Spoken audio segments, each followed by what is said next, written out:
Hello, good evening. Welcome to the Katerji show. I'm Katerji, and this is my show. Joining us tonight is my dear friend, a very special guest, Daniel Ridley. Daniel runs one of the largest, we'll call him Dan, runs one of the largest military training organizations in Ukraine. I won't explain your long history, you can do that yourself, but you have trained, how many thousand soldiers have you trained so far?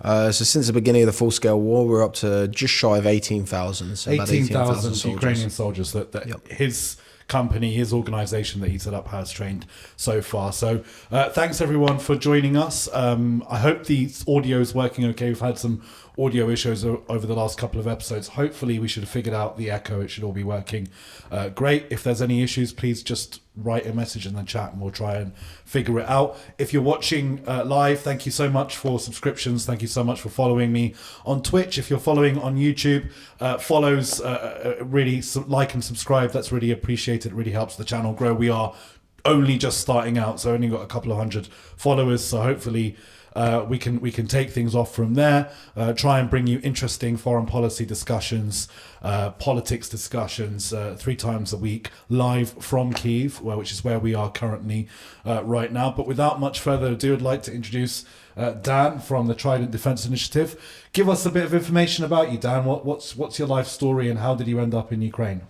Yeah, so pretty briefly, this has sort of been a career path of mine since an early age. Spent time in the British military, and I volunteered as a sort of medical and advisory role in different conflict zones, as you know, across the world. So I know, but they don't. Of course, yeah. So I spent time in Syria, in the Middle East, and in South America, Southeast Asia, a lot of other places. And you were with the YPG, right? You were correct. Yeah, I was with the YPG, sort of Syrian Democratic Forces, back in the sort of beginning of the sort of rise of ISIS, and then again in 2017, 2018, and then in 2019 I came to Ukraine. And I joined the Ukrainian Marine Corps.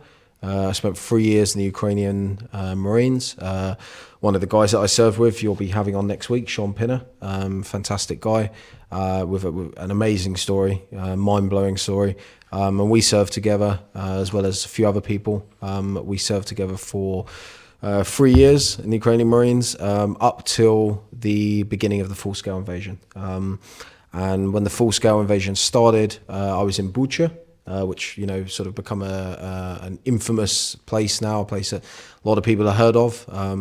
Before it was sort of, suburban, new area outside of Kiev, and a really nice area. And I lived there for 3 years before the war started. Obviously, most of my time being on the front line in eastern Ukraine, and as well as, military training exercises and things. But that's where I lived. When the war broke out, I was there. I was on vacation after my last frontline rotation. So for the first 2 weeks of the war, I was sort of trapped, stuck, under occupation in Bucha. I was working as a medic. I'd sort of opened a sort of stabilization point for injured civilians that were getting injured by the Russian shelling and the conflict that was ongoing in the area. And I continued to stay there and treat people until basically what was effectively the last possible moment to leave, other than, staying in Bucha and living under occupation. So tell us about your journey out of Bucha, because you had to go via a Russian checkpoint. So yeah. How did you manage to, you must have been bricking it as a foreign British fighter in Ukraine. It must have been very, very nerve-wracking for you. Yeah, it was very difficult. There wasn't much information. Something that a lot of people don't understand is pretty much from this first day, the second day, gas, water, power, internet, all gone. Very, very limited access to information. So nobody really understood what was going on in the grander scheme of things. The sort of war situation, and as everyone, people including myself, who had been a part of the Ukrainian military before the war, and also a lot of people from outside and inside Ukraine, there wasn't much confidence that we could last more than 3 days. And especially what we were seeing, what I saw in Bucha with my own eyes. I saw the Hostomel operation. I saw the helicopters flying. I didn't live too far from Hostomel, so saw the helicopters flying. I had Russian jets fly over my house. I have videos of it on Instagram, Ukrainian helicopters and all sorts of things. And we didn't have access to much information. So what could maybe be perceived as a mistake of staying in Bucha and not going to Kiev or a safer area or whatever, but at the time it was a correct decision, and staying in Bucha until the last moment was one of those things.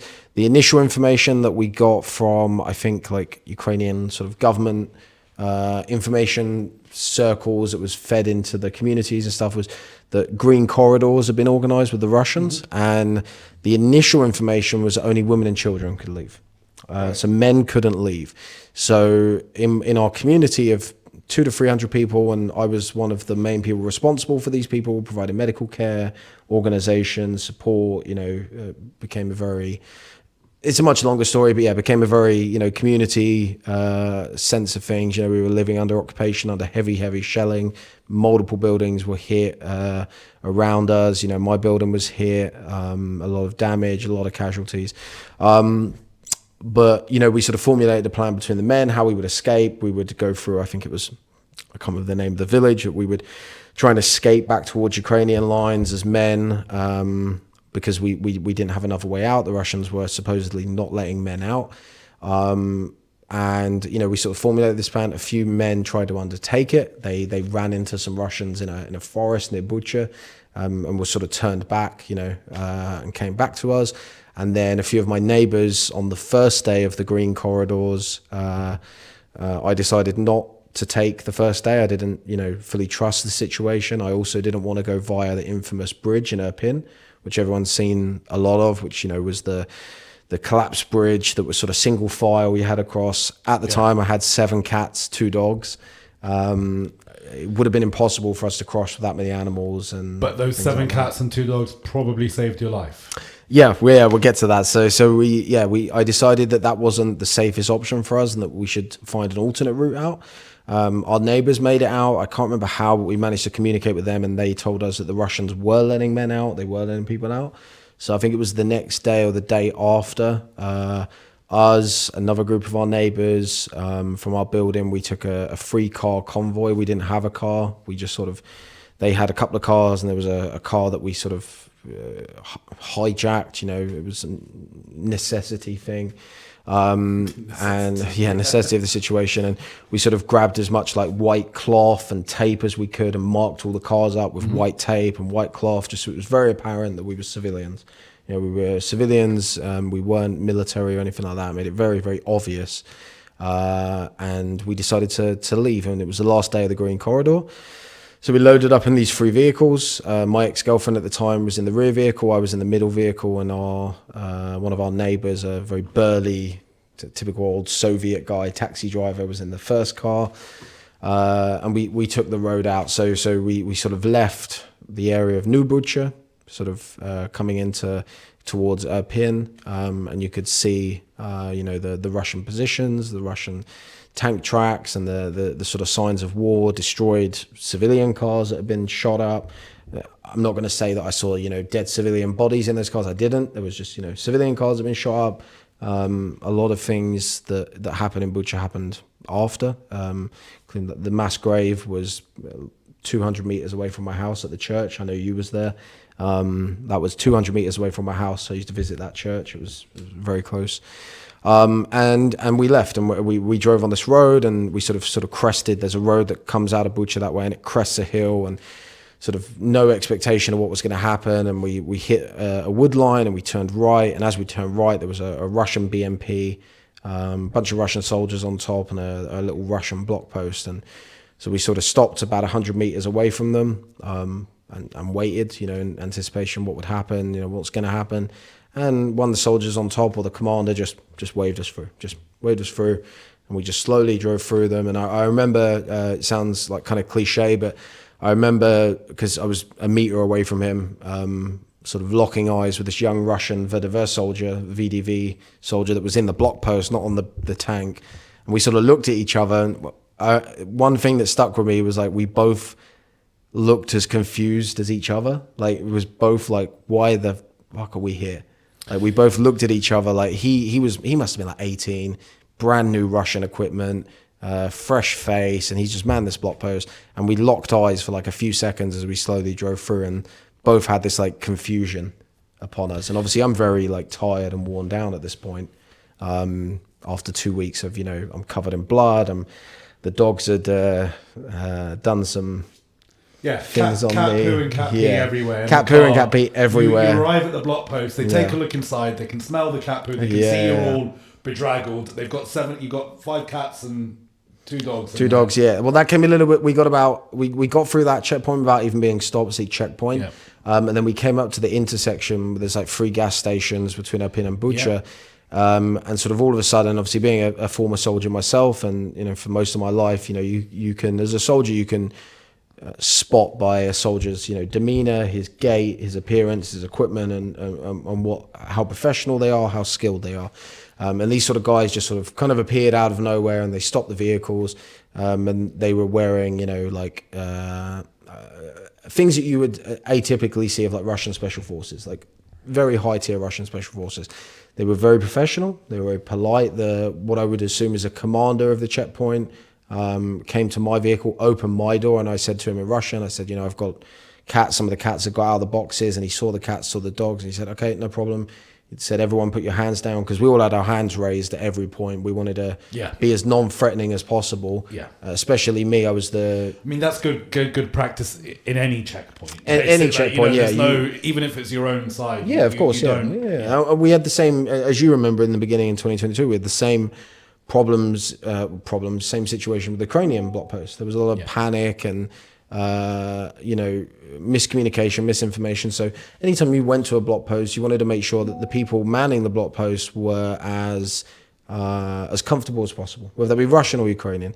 So anyway, we got to these guys, Russian special forces. They were they had no fortifications. They were obviously just on a observation post or whatever. They stopped us. They checked the trunk of the vehicle for 5 minutes. They saw it was cat food sort of thing.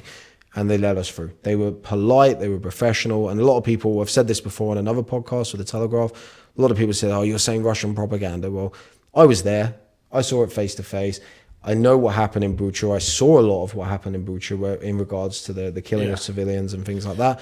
But those soldiers, particularly the first line of Russian soldiers, were professional, and they were there for a military objective. Coincidentally enough, that same road, we've spoken about this before, but the audience won't. Firstly, hang on, let's bring you slightly in, because there's like dead space in the middle, so let's bring you just slightly closer in. So if you haven't seen my film yet, the Battle for Kiev, it's out now. Apple TV, Amazon, and Google Play Store. You'll be able to find it. If you can't find it in one, try on the other. Should all be able to find. But in my experience going to Bucha for the first time, we knew about the destroyed bridge. So we were like, let's try and go round the way. So we ended up going down the same road that you'd evacuated out from on the same day that you'd evacuated, because that was the Green Corridor day. So we thought this road has been marked as this corridor, so we should be. So anyway, so we ended up going past the VDV. We thought we had another Ukrainian checkpoint. The block post is what they call them, but it's a checkpoint. So we thought we had one more Ukrainian check. That's what the militants told us before we got there. The territorial defense guys. They're like, there's one more Ukrainian checkpoint, and then it's Russians beyond that with a tank. So we get there. And there's no Ukrainian checkpoint. It's just the Russians. And at first we think it's the Ukrainians. So we're just like, relax and so on. Anyway, we get there. It's Russians. We're like, holy fuck. But we're clearly marked. The vehicle's marked press. So they understand whatever. Anyway, so the guys were VDV. They were calm. You can tell a calm soldier and a nervous soldier. Their fingers were not on their triggers. On their guns, but they were not. They had their fingers away from the triggers. We didn't feel like we were necessarily in a situation where these guys were about to immediately open fire. You didn't pose a threat to them. But it was an incredibly, worrying experience. Anyway, so they found out we were British journalists. They called their commanding officer. Their commanding officer said to them, "If you don't tell them to get the fuck out of there, otherwise you're open fire." Yeah. And they just turned us around. But again, what struck me is when you were describing it about them being professional and confused. These guys were calm. These were professional.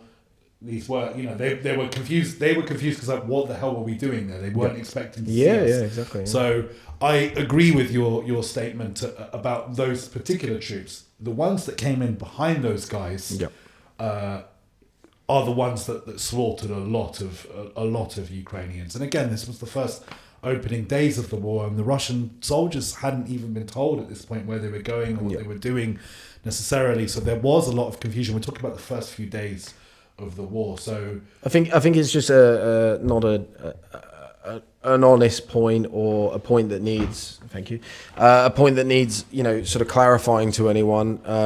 But from an outside of a propaganda stance or a reality stance, is that the where we are now and where the Russian army is now, where the Ukrainian army is now, very different to back then. And those initial soldiers, those soldiers that were on the front line were they were there to do a military objective. They had clear defined military goals and objectives.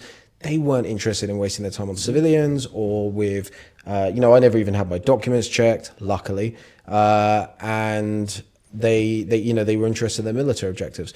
And it was funny because we had crossed after the special forces block post, which was the only one we got stopped at. We crossed another sort of Russian, again, you say block post, but these just like hastily made sort of fortified positions on the road. And then we sort of crossed the last one, which was like an observation post, a couple of Russian soldiers and a machine gun watching the road. And then it all sort of blended together. It was a very difficult time. I hadn't slept in weeks, and blah blah blah. And then we get to the first Ukrainian checkpoint, and it's like guys in civilian clothes with shotguns and hunting very rifles. different. Yeah, like literally that. And I'll be honest, it's one of the few times in my life I cried. Like it was great to be back in Ukrainian territory and back in safety, especially after what we've been through. But straight away being a soldier, I spoke to the guys and I'm like, look. You've got the guys back there that are just up the road. They are ready. They are professional. They are equipped. They're in these positions, and I showed them on the map. They were like, they were very blasé about it. They were like, yeah, we've got all our guys in the forest. The military here and everything like that.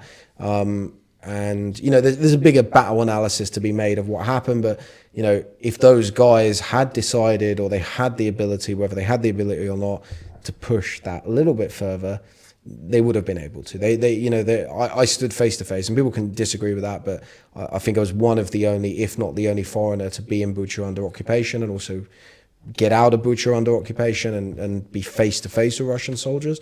And those guys were equipped, they were ready, they were fresh, coordinated. A lot of what people don't understand is that the actual spearhead of the operation wasn't the catastrophe. It was the fact that they had such a long logistics chain. Oh, massive, yeah. That was 60-kilometer which was really easy for the Ukrainian special forces to get behind and cause all kinds of havoc. And look, you had tanks running out of petrol outside. So, what I mean? That's a terribly executed military campaign, no matter how you want to spin it. It definitely wasn't a feint, and I don't think anyone here is saying that. But their problems didn't stem from the spearhead troops that were moving forward. It's like the guys that took Hostomel. There's some great footage from, I think it was CNN. A CNN reporter just happened to be here. The question is, would Kiev's government have held if Hostomel had fallen? And that was really securing Hostomel bought the government time to mount a defense. Was the big thing, and it's something that's it's hard to look upon it with all the crimes that Russia's committed and all the atrocities they've committed and the way they've conducted their war. But as a soldier, there is a limit of respect that you can give. And like I said, I watched those 30 plus helicopters fly in. It was like Apocalypse Now, Ride the Valkyries. I watched that at 5-6 a.m. when the first missiles came in. When I woke up, the war started. I watched that. Those guys that landed on the airfield, they achieved all their objectives. Their objectives was to land on the airfield. It was to hold the airfield for 24 hours. They did that, and I believe it was their base was actually near to Hostomel, was the 45th Brigade of National Guard that retook the airfield. And obviously the fact that the troops that were supposed to meet them at the airfield never arrived, and all those guys basically got dispersed throughout Bucha, Hostomel, Irpin, and they were all killed off. But those guys achieved their objectives. Nobody can sort of take that away. That term shock and awe, it's really difficult to describe someone who hasn't seen what a full combined arms offensive looks like up close. It's shocking, and it is awesome, and I don't mean that in the good way. I mean, it is terrifying to watch that much force projected in a direction, because there's very little that can be done. I think the worst thing is seeing, I've seen worse things, and I've seen larger displays of power in different conflict zones, but you can easily become detached from it because it doesn't relate to you. The difference with Bucha was my home. And imagine and I'm not talking about my home in a village in Syria or, a town in Africa or something like that, which, but to connect it to people, you've got to look, and everyone's seen the images. Bucha is a very modern place, very European. But imagine you're at home, and it's easy to go, and I was doing it. I spent 18 months in the trenches in Donbass on the front line before it all started. You sort of connect, you get on a train, you go to your unit, you go away, and you're in this, you sort of transition into this fighting period. And then imagine you wake up one morning and there's, the tarmac's chewed up with the 50 Russian armored vehicles that have rolled through, and the stores that you used to go to every day are all looted and destroyed, and there's Russian soldiers roaming about and setting up artillery positions next to your house at night. So very, very crazy situation, and I was very, very fortunate to get out of there, but I also was very fortunate to have been there and been there for my community or whatever, but been there and help people and do what I could for those people at the time, because I've been through an invasion before. Yeah. I knew what the stages were. I knew what was going to happen. We were not prepared for it. I'm very prepared for it now if it were to happen again, if I was in that situation. But at the time, I was not prepared for it. So I met you shortly after that. We got to know each other after you'd made it out, and we've been friends ever since then, basically. But up until that point, you had at times served with the Ukrainian Armed Forces. You're not a mercenary. Nope, you were a full-on Ukrainian soldier, basically, yep. Right? You speak Russian. You learn Russian. So you've been involved for a long time.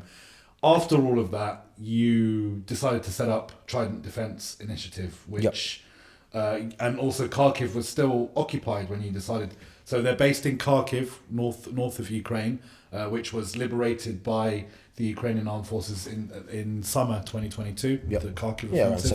September, August 2022. But while it was still partially occupied, you went up there to set up a training organization, which is now, it was just you and some guys. Yeah. And now you've trained 18,000 much men, more formal, much more organised. Yeah. So talk us through that. I mean, again, you had no experience in that either. This was a new thing for you, moving into a training role. And you're young. You've only just turned 30, turned 30 right? last week. You're very young to be in this kind of training role. Yeah. But you've done tremendous work out there. So can you tell me about founding Trident Defense Initiative, and then we can talk about more about what the work you do later on. Yeah, so I think for any young man, for any soldier, it's very difficult for you to, see what I saw what I experienced. And the other problem was as well that my unit at the time, just a timing, a lucky, fortunate and unfortunate timing of things, that I'd been on a sort of sergeant's medic course, and we'd just come off a training exercise, we'd just come off the front line, and my leave had totaled up around this time. And at the time, my unit was on the front line in the near Mariupol in Ukraine, where we'd just already done 2 frontline tours from 2019 and then 2020 to 2021. So while I was in Bucha, I was speaking to my friends. You'll speak to Sean next week. He'll tell you he was there. He'll tell you much more about it, and Aidan as well. They were in Mariupol. They fought their way back from their positions back to Mariupol, then defended Mariupol.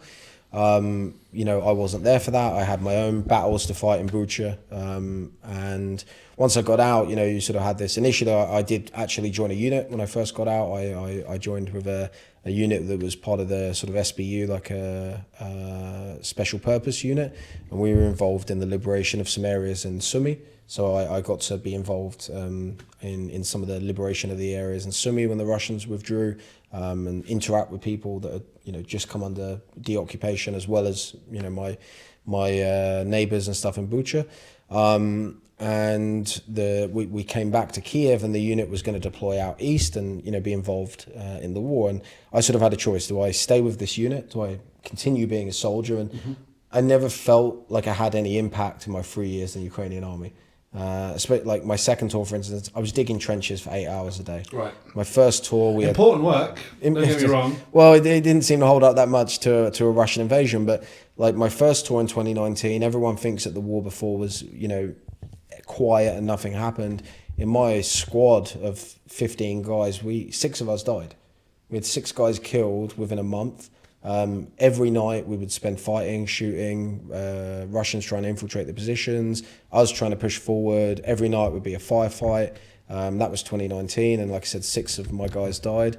Ukrainians lost thousands of troops during that period of conflict. And we were very restricted. One of the more disgusting things that I saw happening during that time period, Russia justifying it, is they were using the death toll, the military death toll that Ukrainians sustained, and they were saying that those were Ukrainian civilians that the Ukrainian army had killed, and it was just about as repulsive as that many people did die, but they died fighting you guys, not. I don't want to get into the politics and the Russian propaganda of it. There's this classic Russian trope of like killing children in Donetsk for 8 years. The Ukrainians been bombing Donetsk for 8 years. Bombast children. The thing, and I undoubtedly there is incidents where things like that have happened on both sides. No side is completely clean.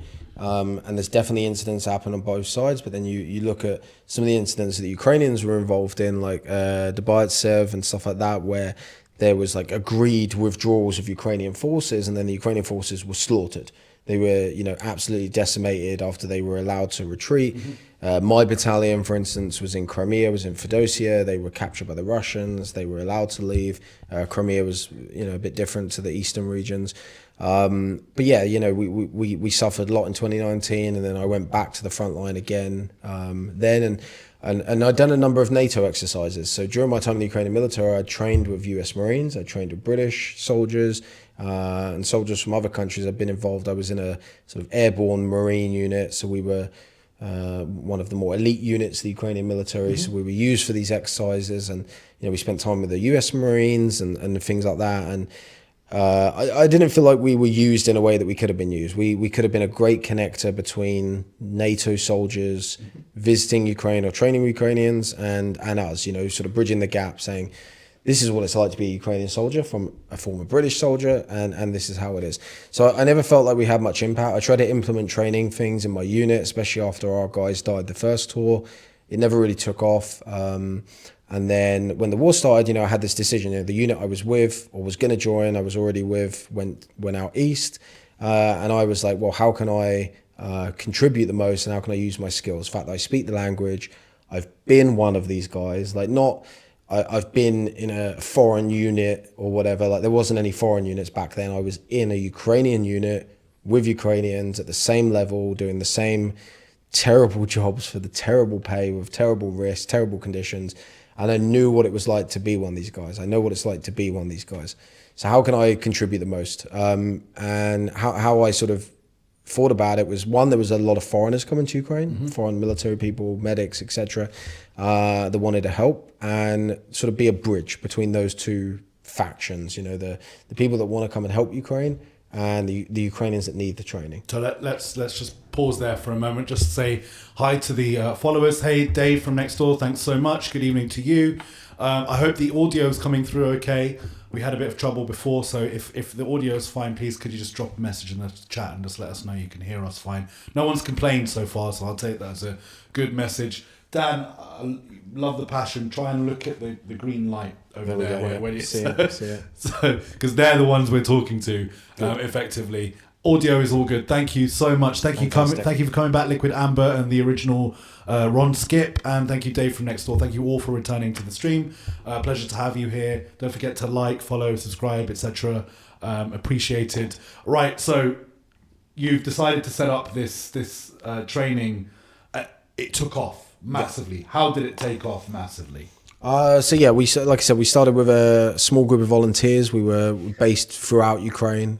We had different locations that were in different areas of Ukraine, and sort of everyone needed training back then. You know, the military was just, you know, people volunteering. A lot of conscription. A lot of volunteers. Back then there wasn't much conscription. Everyone was volunteering. There was actually like queues outside the military recruitment offices, and they were turning people away. They were like, we have enough people. There were so many people trying to volunteer, but everyone needed training. So wherever we went, there was a need. There was a need for what we offered. I'll just jump in here because I was here for that part of it. The first day of the conflict was so chaotic that at one point a Ukrainian military truck drove to a town, a district, not a town. In Obolon. And they dumped a truck full of AK-47s and just said, here you go, guys, grab a gun. Prepare yourself. I have some friends that still have some of those guns that haven't handed them back in, but they still have them. That's what happens. And as a Lebanese man who comes from everyone has guns. There are a lot of guns in Lebanon that are not registered. So just it's not something I encourage, but it is very understandable. So there was a lot of chaos, a lot of disorganization. And you decided to bring some of that Western experience, that Western military knowledge. One question I do have for you while you're trying to explain all of this is, I would say now that not everyone in Ukraine, but certain Ukrainian units, divisions, battalions will be more battle-hardened than anything we've seen in Western countries, because we in my lifetime the closest was the Falklands. We haven't fought a peer rival. We fought counterinsurgency wars, regime change wars against where the power imbalance has been totally asymmetric on our side. I mean my side. Domination. Air superiority. Can you imagine the last time the British Armed Forces entered a conflict where they didn't have air superiority? Falklands, and that's like 50-50.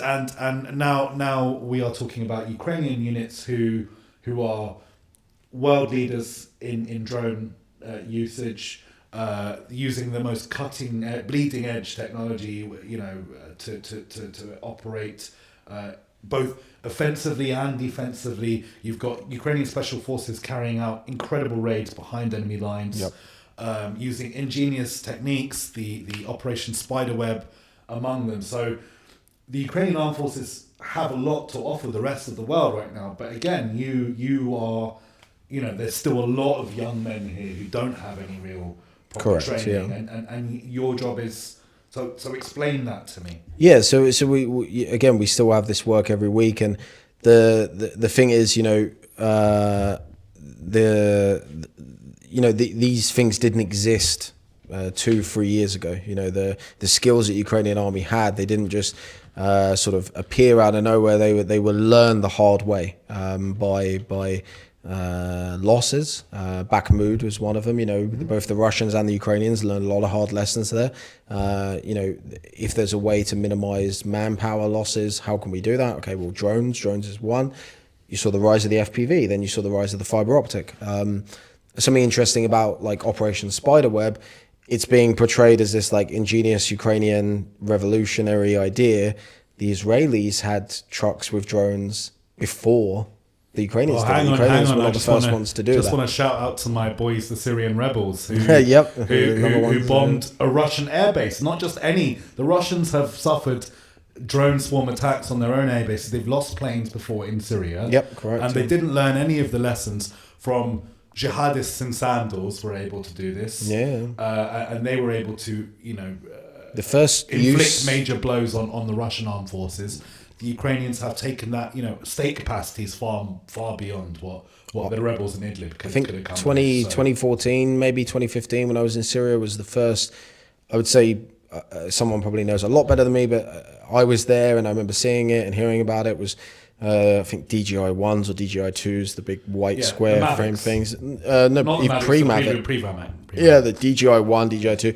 And ISIS were using those to drop like mini mortar rounds, 60 mil more rounds. That was early. They were one of the first people to do it in Raqqa. We saw it in Raqqa as well. And that's moved on and moved on and moved on. And then, we end up where we are now, which is, the warfare has completely changed. But just to go back to the beginning of TDI, was the soldiers needed, at the beginning it was even, we would only sometimes, when we moved to Kharkiv very early on, we would sometimes have 2 or 3 hours with guys. They would literally come from the front line, where I can't say specifically where we were, but we were on the north side of Kharkiv, and the front line was 2-3 kilometers away. And these guys would come back to re-equip, get some rest, and we do an hour or 2 tap med training with them, teach them how to put a tourniquet on, teach them how to apply bandages, and then they would go back to their position. And and then the next day, half of them would be injured or killed, or specifically the 127 Brigade, which effectively saved Kharkiv.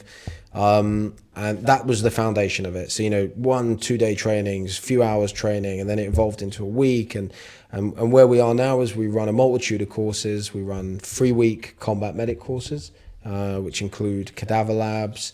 And the combat medic courses are so important because so many people die from injuries that are treatable. A tourniquet will save so many soldiers' lives, and even put them back into the field eventually, if applied properly. And you are basically saving potentially hundreds of lives with this kind of knowledge that you're imparting onto Ukrainian troops. I would say from those basic levels, we run like what's called a combat lifesaver course. So we don't use the textbook names of these courses, because our courses are a little bit more untraditional and tailored to the reality of the environment.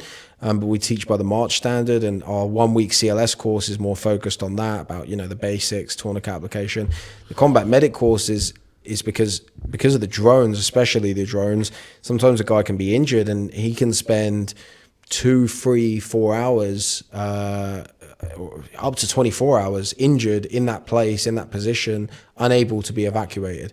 And the goal of our course was to create medics within those units at the front line that could sustain. It's actually one of the foundational goals of the combat medic course, is the ability to sustain a casualty up to 24 hours. So that includes antibiotics, that includes advanced airway application, that includes a lot of different skills that most 99% of soldiers don't know.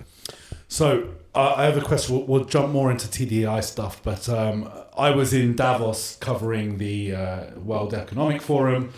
Ukraine House was there. They had some Ukrainian soldiers turn up, and there was a dinner, the Viktor Pinchuk Foundation dinner afterwards. And on the table to the left of me were the foreign ministers of Poland, the Baltic states, the Scandinavian countries. So it was a table full of all of the senior diplomats of all the top diplomats of all of these European and NATO countries. One of the soldiers gave a speech in Ukrainian to the audience, which again included some of very, very, very official, high-ranking statesmen, saying that in this, I don't know if you haven't been to Davos, he was talking about the fact that if there was a missile launched towards Davos, which is in the mountains in Switzerland, the air radars would be able to notice it before it entered Swiss territory. The interceptors, Patriots, whatever, would be able to shoot it down before it got anywhere near. He said, no matter what happens, Davos is secure. Your air defense will sort it out. He said, but one man with a drone will always hit his target. If I was to stand on a rooftop with a drone, I could target anything I wanted, and there is nothing here available. He's talking about literally what he's seen with his eyes of security. There is nothing here that could stop a drone operator, an FPV operator, from hitting his target. And we haven't reached that point at which we have major assassinations or terrorist attacks using this kind of technology. Mark this July 2nd, 2025. Again, I'm not the guy that said it, a Ukrainian drone operator. That was his job as a Ukrainian drone operator. He wasn't talking in the abstract. He was saying, I could physically kill you all with a drone if I was so minded to do so. And the equipment needed to do something like that, you can buy off the shelf, Hobby guys. shop, yeah. You can buy it off the shelf, guys. So this is a Not encouraging anyone to buy it off No. the shelf. Sorry, yeah. but this is a major issue going forward. And again, you are someone who will have this knowledge going forward beyond the Ukraine conflict. That TDI can maybe expand beyond that and start advising, governments on how to deal with the drone threat. That's definitely the Ukrainians goal. have Yeah. themselves come up with ingenious ways of countering these threats. Maybe you could talk us through some of them and what you teach to your students about this kind of thing. Yeah, so I'm involved in some FPV schools in piloting and engineering, and also some other drone things. But I'm not a frontline soldier anymore. Sort of did my time. I focus on organization and running the training organization now, and providing training to soldiers. So I'm not super current on all of the technical specifics of drones, but like recently I just bought a drone detector, like a spectrum. So talk us through those. They're Ukrainian made. Well, yeah, Ukrainian made. I just bought one. PCBs are made themselves. Yep, they're very 3D they're printed, 3D printed, all so this they're sort of thing, completely. yeah. No other country's making these No. machines right now. No, they're Maybe the Russians have their own. Russians have their own, of course, yeah, and there's different spectrum. Anyway, I bought one. It was a decent price, and where I am in Kharkiv, we have a lot of these what we call the lightning drones. They enter the city a lot, and they're not detectable on these these spectrum detectors. But I was just dipping my foot in it. I work with a lot of drone people, and I bought this detector. It was relatively cheap, and then one of my very, very good friends and very experienced, arguably one of the best and leading innovators of FPV warfare in Ukraine, a young guy, who's the head instructor at our school, came to me and it's useless. He said, you can detect Mavics with it, but it's gone beyond that now. This goes up to 2.4 gigahertz. Now the drones go up to 5 gigahertz, and you also have fiber optics. So and there's nothing you can do. Fiber optics have a literal. They have a line, like a literal physical cable that they use, and it's so thin and so they can. That's old technology. It is, but crazy, there's nothing that can be done to those are going to hit their target or be shot down. There's the only two options you have. The Tau electronic warfare which doesn't do anything. Doesn't do anything to fiber optic connection. We had I think probably introduced in the 70s, the Tau missile. And there's lots of different variants. You have like Abu Tau, who I don't say you know him, but we know of him. Yeah, he's an interesting guy, great guy. There was a recent photo taken of. He's just recently resurfaced. Of the battlefield in Ukraine, where there were so many fiber optic cables going. Oh yeah, those spider webs. Yeah, that birds had started making building nests out of them. Yeah. So again, this is how prolific these are being used now, and you might not have even heard of fiber optic drones, but because the electronic warfare jamming has become so advanced, they're finding new ways to circumvent. And it's funny because again, this isn't a new thing. Like we're looking at, the introduction of what we call wire-guided anti-tank missiles, like the Tau. Yeah. The Russians have one, the Kornet, the newer one, the Fagot, which is a Soviet one. This is technology that's been around since the 50s and the 60s. It's unjammable. It's a cable that follows out. It means the purpose of it wasn't to stop jamming. It was so that you could adjust it in flight, so you could fire the rocket. Abu Tau, my beloved. Yeah, we all love Abu Tau. It's Abu Tau, the original SDF guys. Yeah. So FSA, I should say, but he technically was kind of part of the SDF, but yeah. So it's the US backed faction. US backed, yeah. The good boys. And then so this technology, you could correct a rocket in flight. I fired some of the Russian versions myself. Very interesting bits of technology. Sort of wind it up and you can correct it in flight. So this isn't new technology. It's just, again, it's adapting to a problem that arises and then a solution. And then, we have the fiber optics. So people started using nets. People started using things to catch the wire. And then the newest thing, or one of the most common things, what they do now is they'll actually fly a drone, they'll park it on the side of the road and create, a mobile IED. So again, now we're going back to something that, as I was leaving the British Army and I was learning, in Syria, in Raqqa specifically, and then in Ukraine, was this whole IED thing, IEDs. That was a big thing in the British Army. Everything was IEDs. Don't worry about shooting people, just worry about IEDs everywhere. Now you've got IEDs. Now we're back to IEDs again. Now we're back to IEDs, so people can fly somewhere. Not a farmer digging in a homemade explosive device on a pressure plate. Now you can fly an IED. You can sit there and they can watch it with a Mavic, and they can wait for a vehicle to come past. And I just saw a video yesterday actually of some guys that I know getting hit by one. Just driving down a track, and the drone's already been placed there. It's waiting for them, and it'll either explode in place or lift up. And again, we've seen this throughout warfare for thousands of years. Not going to bore anyone. I'm not a historian or an expert on these things, maybe somewhat, but the Romans made the testudo formation. Well, how do you break that? And then an evolution comes along. The Romans had to come against the cataphracts. Well, how did they beat the cataphracts? Well, they all started carrying around spikes to drive into the ground right before they charge. So what did the cataphracts do? They do another tactic. And it's the same thing now. Now we'll see probably a year from now, fiber optics won't be used anymore. Or FPV drones without fiber optic won't be used anymore. DJIs will be non-existent. As far as I'm aware, the DJI-3 and the thermal variants, China have stopped producing. So there's no more coming in now. They're very low on stock and they've stopped producing them. So again, everything will just evolve and continue to change, and that's something that we have to adapt to. And the way we've done that is to move TDI into a more medical-focused organization. Okay, yeah. Because there isn't really, the infantry training or the drone training or any other training.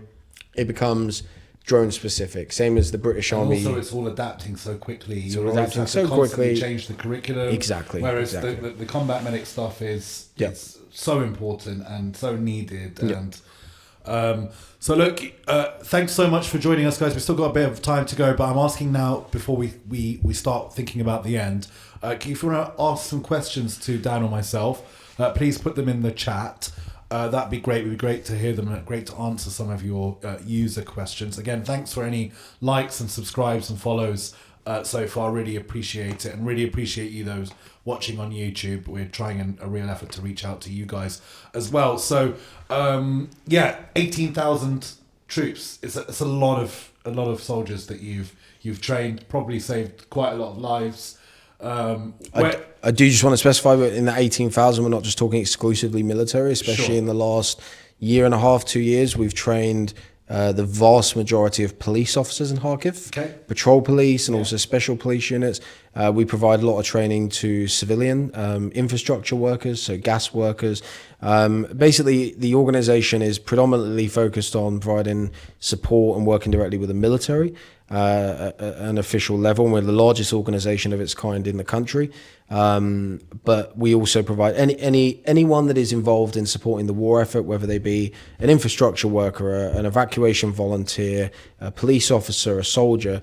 We will provide them training if they request it. All of the backline, workers are so important. We learned this with frontline workers as well during COVID.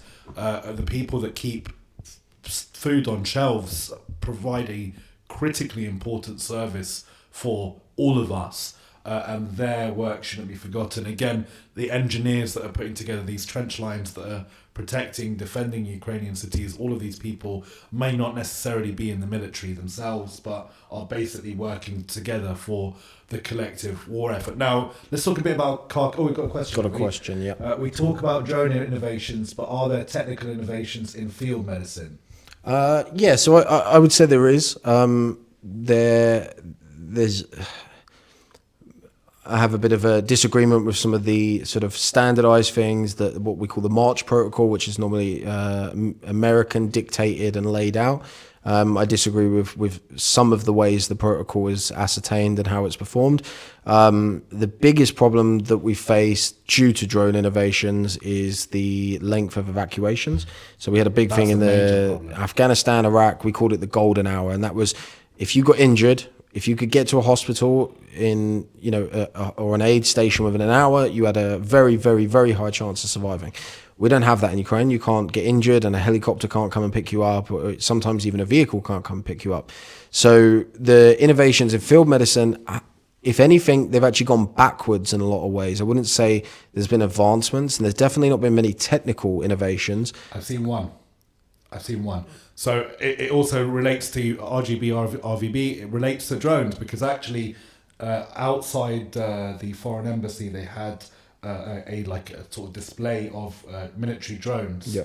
And one of them they had was a Medivac drone. Terrible idea. Again, but it is an innovation.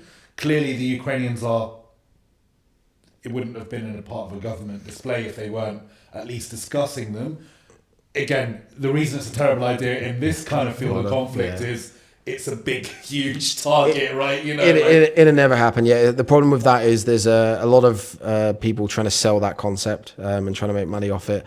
These, you throw a casualty in the back of this thing and it'll fly away and drop them off. That'll never happen. It's a terrible idea, and it is anyone that's trying to push it is just trying to make money. It is an absolutely absurd idea. As I said, if anything, a lot of things have gone backwards in a lot of ways. Same as I experienced, it was my sort of almost 2 years in the trenches before the full-scale war. It was World War One with drones. That was the only difference. It was World War One, but we had drones. That was really the only difference. We were digging trenches, we were slaving away, we were watching at night, we had night vision and thermal scopes. Other than that, everything else was World War One. So if anything, field medicine in a lot of ways has gone backwards. It's definitely gone backwards from the Afghanistan-Iraq era that we're used to. And the point is to, again, like I said, one of the staples is to be able to prolong life and preserve life and be able to sustain a casualty, because it's very, very rarely the case someone is injured, either on position or, on an assault or on a defense or on the trip up to the position, that they can be evacuated safely. For both sides, this doesn't just go for the Russian side. I'm not going to spiel some one-sided thing that only the Russians target people doing evacuations. We do the same thing. Within reason, it is allowed in certain situations. I'm not going to get into all the legal specifics, but people coming to evacuate soldiers are being targeted. They are armed combatants evacuating a wounded armed combatant. In the rules of war, that's legal. We're doing it to them, they're doing it to us. So it can be very difficult to be evacuated. So yeah, if anything, you're seeing medical field innovations actually going backwards, not forwards in a lot of cases. We've got another question here. Is 3D printing helping frontline medicine? Well, we do know that 3D printing is helping with this counter-drone technology, but also they're using them to 3D print parts for FPV drones. So 3D printing is really, really important here for the war effort. Is it helpful in medicine? I'm not sure. Maybe... No, I haven't. There might be some weird parts that you could print. Yeah, there's some, prosthetics, maybe. There's maybe in a prosthetic thing, there's probably a line into that. I don't know. I think the more reliable prosthetics are things that are made out of, carbon fiber and things like that. I haven't seen anything medical related that I've come across that has supported medicine from 3D printing. There may be some use for it, but you're talking about like things to hold things together, and unfortunately there's a lot of bad tourniquets out there. You'll probably start to see a lot of bad tourniquets.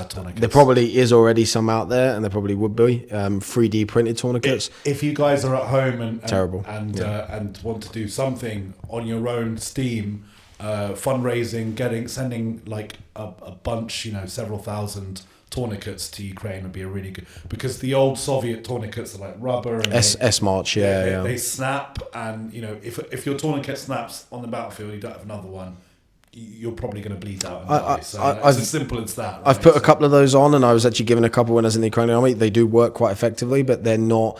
They don't last. They don't last, and they have a shelf life. Yeah. So if you haven't used it in like 5 years, the rubber will. Yeah, start to disintegrate. That's a good thing. I'm not going to tell people what to buy. Every unit has its specific needs. But if you're just a normal person who wants to help Ukraine, big problem we had at the beginning of the war was people Ukraine needs tourniquets. That's a big thing Ukraine needs. So they go on Amazon, they search tourniquet, and 99% of the results would be, you can get 50 tourniquets for $20. That's a great deal. I can get 50 tourniquets for $20. Well, they're all made in China, and none of them work, and they have a high failure rate. So, research about tourniquets, and, you might have a unit saying, hey, we need fancy scopes for our rifles. We're trying to raise, $5,000 for these fancy scopes.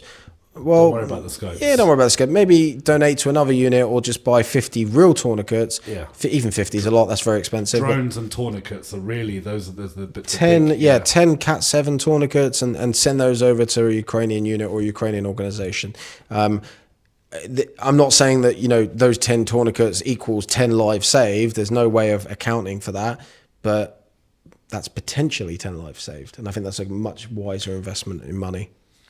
So look, let's talk about Kharkiv a bit, particularly with this news that the US has halted shipment of Patriot air defense interceptors. You've been on the receiving end of Russian bombardment in Kharkiv for a long time now. You've frequently seen the result of that Russian bombardment. Talk to me about the situation in Kharkiv, particularly, and one thing that hasn't been getting a lot of attention is we hear a lot about Russian drones. We hear a lot about Russian cruise and ballistic missiles and the devastating impact they have. But the glide bombs, these are things that most people probably don't know what those are.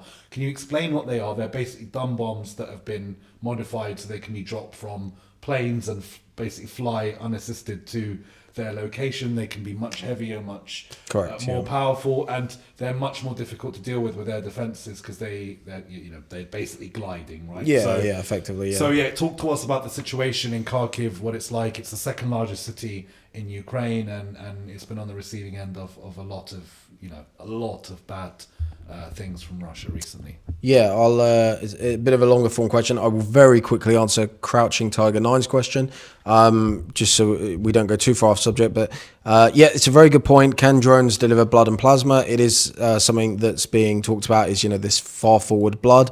It's a great idea in concept, but people are talking. Okay, how many people have the knowledge to give blood and give plasma? Very few. That's why we're trying to create more combat medics. It's something that we teach. They have a system I saw recently in Africa that set. They have a system to deliver it. But again, that's working in peacetime operations. The people on the receiving end have to know how to apply that. 99% of them do not know how to give blood and plasma. It's a great this concept. I think it got started by some American Special Forces guys. Their cool kit that they wanted to sell about these every medic should carry liters of blood with them everywhere they go just to give to guys. It's unrealistic. We all are carrying liters. We're all carrying liters of blood. Yeah, you're walking blood banks. It's unrealistic from a very, very, very niche American Special Forces Navy SEAL point of view. Yeah, carry blood for your team, for your 4-man team. But no, in reality, it doesn't exist. And yet you can deliver these things by drones, but you're talking about, let's say 5 to 6 Ukrainian soldiers in a position. Do those guys know how to, give an intravenous catheter injection? Do they know how to give the right blood? Do they know how to apply? No. So we need to create more combat medics for that to be viable. But yeah, it's a great question. It's a great suggestion. And it's something that, any supply can be delivered by drone: water, plasma, blood, ammo, anything. And it is being done. It's just whatever you're delivering, the people who are receiving it have to know how to use it. And unfortunately, they don't. Coming back to Kharkiv, 2024 was a very, very bad year. I had the sort of privilege and also the unfortunate nature of working on almost all of the strikes that happened in 2024, just due to my life situation at the time. So when the epicenter was hit in Kharkiv, which is like a large appliance, Home Depot, B&Q, yeah. I assisted in pulling bodies out of there, and the sort of dealt with the situation after. And I was doing that every day almost for most of 2024, especially the summer. At the beginning of 2024, we saw the first cabs, which were very old. They're called UMPKs or UMPDKs, and it's something that the Russians have been using since the beginning of the war, but it's something that they finalized in 2024, which was jet assisted and also had guidance systems where they put these dummy bombs, like you said, these big 500-pound, 250-pound bombs, and they put wings on them, and they put jet propelled systems on them, and they were using them on Kharkiv, almost exclusively on Kharkiv at the beginning. Hitting apartment blocks. Yeah. The first day they were ever used in Ukraine, again, not specifics, but where I was at the time, where I was working, the first jet-assisted cabs that ever hit Kharkiv, that were ever used in Ukraine, flew over our heads. And we watched and we're like, that's very strange. It's a slow moving missile. We'd spent all of 2022 and 2023 getting hit by S-300 rockets. Yeah. My base was personally destroyed. If you go to a website, you can watch a documentary where United 24 were with us filming in the middle of the day when we got hit by 9 ballistic missiles. Your base was personally destroyed. In 2022, yeah, we were hit by 9 ballistic missiles while we were being filmed for a piece with United 24. And that was Kharkiv. Kharkiv was getting hit by S-300s every day or every week at least. And that was ongoing. And then that started to drift off. We were hitting the launchers and they didn't have as much stockpile. 2024, January, February, I'm outside one day and this thing flies over. I'm like, that's too slow to be an S-300. It's not ballistic. It's got wings. What is that? And then it exploded like 1 kilometer or 2 kilometers into the city, and it hit a form of infrastructure. And nobody knew what it was. And it took us a couple of weeks to figure it out. And then, it came out that these were the cabs. These were these huge 500-pound bombs that had wing systems, which were already being used as glide bombs, which we have. It's old technology. Then the Russians put some sort of jet propulsion system on them, which meant that they were able to launch them safely in Belgorod, in Russian territory, without being hit by the Patriot or any other air defense, and that these would glide in. They couldn't be jammed, they couldn't be stopped, and Kharkiv was incessantly hit by them for the whole of 2024. Towards the end of 2024, I can't say exactly what, but there was innovations that these became no longer effective. The Russians couldn't use them. They couldn't hit the city with them. They couldn't hit targets with them. Until about a month ago when the city got hit again and the city started to get hit again by these cabs. So this is, again, a new form of cab. It's slightly faster. They arrive from the moment of launch to the arrival in the city. They're about 2 or 3 minutes faster. So while the Ukrainians are constantly innovating new ways, the Russians are getting around it. Also constantly innovating. Exactly. That's the field of conflict. In fact, one thing that I was taught by, I can't remember which teacher taught me that, but the basic gist of it was that nothing advances human progress more than conflict. Correct. Yeah. World War II saw huge advancements in World War One. Yeah, was the biggest one. Technology, because they needed that technology to kill people, and we're seeing very much the same thing today. So look, something that's just an interesting tidbit. But for anyone that's been to the Imperial War Museum, or just go on Google because it's 2025. If you Google the V2 rocket, which was the Germans' rocket into ballistic, space. First rocket into space, ballistic missile that they launched primarily against the UK. If you look at that and then look at a picture of an S-300 rocket, they are pretty much almost identical. And they're, again, so it's not like the technology has changed much. S-300s are destroying Ukrainian cities day in. And their air defense rockets, S-300s, they were jerry-rigged because Ukraine had a lot of S-200s, Russians had a lot of S-200s and also S-300s. They had so many of them, they were not really effective against modern airplanes anymore. So they were like, what do we do with these? And in 2022, they slammed them into apartment buildings. Figured out a way. They were super inaccurate. Figured out a way to turn them from air-to-air missiles to air-to-ground. Super inaccurate. They never hit their targets. They always miss. And I personally witnessed, went to those strikes. And yes, there would be some military location nearby that they were obviously trying to hit. But because they were so inaccurate, they were hitting apartment buildings. And they know they're inaccurate. So there's no justification for it. It's not, we were trying to hit that military base, but we missed. If you can't guarantee precision, terrible example, but like a country like Israel or America at the moment, they have the ability to hit targets within. We've seen it. We recently saw it in Iran. We saw literally a missile penetrate the wall of an apartment and kill a guy in his apartment, and it didn't even blow the windows out of the other apartments. And they're still dropping huge apartment blocks down. So those are choices that are being made. Precision exists. The Russians don't have access to it, or they don't feel the need to use it because they don't care. To it, they don't have access to it in numbers. Correct. Which is the problem that the Russians been struggling with, which is why they're using so many dumb bombs. They're not at the barrel bomb stage of their campaign. Not yet. Like the Assad regime. But I don't know if they ever will, because the only reason the Assad regime was ever able to do that was because they had total air superiority. Yeah, total air superiority. The Russians can't fly a helicopter. They just slowly fly in air and roll barrels out the side. Could you imagine, easy picking. It'll be gone in a second. Yeah. So it's a very different battlefield than anything we've seen before over the last few years. The thing that I say to people is like, you can look at some satellite images, or you can look at numbers, and you can look at Cold War buildup. And everyone will. We've been hearing it since 2022. The Russians were almost out of tanks. All their tanks are gone. They've got no armored vehicles left. People, you can't physically fathom like Cold War buildup. Like, it's very hard even now to look back at World War II and look at like American production lines. They used to have warehouses that were 5 miles long, producing like a single wing for a bomber. Imagine a 5 mile long singular warehouse. You can't fathom that amount of like military industrial, build up. And that's what the Soviets did in the Cold War. What the Russians are doing now as well. Let's not forget. And they're still doing it. Yeah. So this equipment is, we used to have a joke in Syria actually that we'd open up these ammo cans from the 70s, from the 80s. Right. And, every time we'd open one up, some air would come out, and it's air from the 1980s. Some babushka in Siberia packed this ammunition. And I used to say to people, I say, like, I've been fighting in conflicts for more than 10 years, and all my ammo, Soviet ammo, has always been from the 70s and the 80s. And I said, they don't really make this ammo much anymore because there's so much of it was made.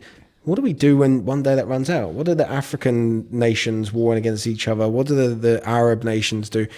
Will it ever run out? There's so much. I don't think it will ever run out. Like, is that ever going to run out? Like, and that was, I used to make that joke. Well, then you've got some countries like North Korea who are still producing that stuff. Yeah, still producing domestically, it, which is why the Russians are like, please sell us or give us all of the equipment that you've basically because they stopped making it. They had so much of it, they didn't need to make more. They had it. So. Well, anyway, thank you so much. We've been going at this for over an hour now. If there's any final questions, please put them in the chat. Again, if you've enjoyed this, please consider donating to my Ko-fi, which I will press the button for. You can have it on your screen. There you go. That'd be really, really kind of you. That's very cool. And yeah, thank you so much for those of you who've joined in. Thank you, Dave, from next door. We appreciate that. We'll keep trying to bring you more of this kind of content. It's still, we're still starting out, still trying to build a community, and still trying to, get to grips with everything. Doing a fantastic job, by the way. Thank you so much, Dan. Look, I'd also encourage you to go on Instagram to Dan's Trident Defense Initiative on Instagram. Go check them out. Go check the work that they've been doing. Really, really vital stuff. Saving Ukrainian lives day in, day We're not out. a big. I'm not a big social media guy. We're not a big social media organization. The easiest thing. Just Google our name, Google Trident Defense Initiative, and you'll actually just find more information about us as opposed to just finding our Instagram. You'll find news articles and videos, and you can learn about our organization. We don't ask for money. We don't ask for donations. The main thing is that we just have recognition and support for our work. So not asking for donation, not asking for money, just look at what we do and I hope that we're doing the right thing and we continue to do the right thing. Well, if you want to give some money, give it to the channel, help us grow. That'd be I'd recommend that. Yeah, that'd be great. Yeah. So thank you so much. Really, honestly, thank you. I can't thank you guys enough for tuning in. We'll see you more for tomorrow. We've got another special episode lined up. We've got Georgian talking to us about the Georgian protest movement. So tune in for another new episode tomorrow. Thank you so much, and I'll see you tomorrow night. Thank you, guys. Goodbye. Thank you, everyone. Oh, hang on, we got one more question. If I may, the Rode handheld mic sounds clearer than yours. I knew it. Wow. I knew it. I'd never been in this format. Oz actually put the little mic on me here, and I opted for the handheld mic. It just felt a little bit more Joe Rogan or a little bit more stand up comedy. So, well, look, they're both Rodes. So, I mean, look, I think mine is just muted slightly quieter, just so I don't clip. And his just on full volume. And I can adjust mine a little bit more. Yeah. So just turn me up. Just if I'm quiet, just turn the volume up. But anyway, listen, thanks so much, guys. I really appreciate it. We'll keep trying to nail that audio, get it perfect for you soon. And yeah, if you're watching on YouTube, thank you so much. Please do hit us a follow. We've only got a couple hundred followers, so we need more people to follow us. So thank you so much, guys. Really appreciate it. Gonna give you a big heart as well. I tried to give you a heart. That didn't work. Hang on. It was a good heart. Did the heart come up? Looked like it came up. I don't see the heart. The buttons are very. You can't see the buttons, guys, but they are very cool. There's the there heart. we go. The heart's there. We got the heart going. Okay. All right. The heart's gone. Thank you so much. Really appreciate it, and we'll see you tomorrow, guys. Good night. Thank you. Bye bye.